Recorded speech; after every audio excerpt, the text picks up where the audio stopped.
Kodali Nani arrest, పక్కా ఆధారాలు సేకరణ. మరి దీనిపై ఈరోజు వీడియో చూసే ముందు ఈ వీడియో మరో 10 మందికి వెళ్ళాలి అంటే మీరు చేసే ఒక లైక్ నాకు ఎంతో అవసరం.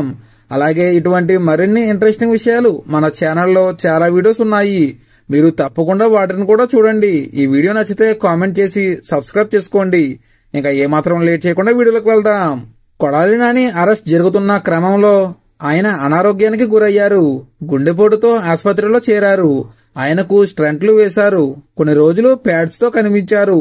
ఇటువంటి సమయంలో అరెస్ట్ చేస్తే ఖచ్చితంగా సింపతి వర్కౌట్ అవుతుందని, వైఎస్ఆర్ కాంగ్రెస్ పార్టీకి లాభం చేకూర్చే అంశంగా మారుతుందని, అందుకే గత ఏడాదిగా కొడాలి నాని అక్రమాల వెనక బలమైన ఆధారాలు సేకరించింది కూటమి ప్రభుత్వం.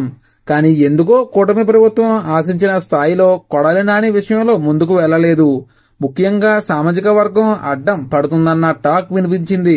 కానీ ప్రభుత్వం మాత్రం ఒక వ్యూహం ప్రకారం కొడాలి నాని విషయంలో ముందుకు వెళ్లాలని భావిస్తున్నట్లు సమాచారం. అందుకే ఇప్పుడు విశాఖలో చిన్న కేసు నమోదు చేయడం ద్వారా గట్టి సంకేతాలు ఇవ్వగలిగింది.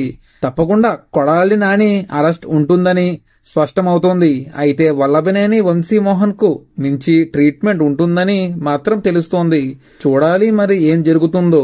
అంతేకాకుండా ఇప్పటికే పక్కా ఆధారాలు సేకరించినట్లు తెలుస్తోంది. ఒక్కసారి అరెస్ట్ అయితే కనీసం తప్పించుకోలేని స్థితిలో కొడాలి నానిని పెట్టి పట్టు బిగించాలన్నది కూటమి వ్యూహం. మరి దీనిపై మీరేమంటారో కామెంట్లో తెలియజేయండి. Thank you for watching.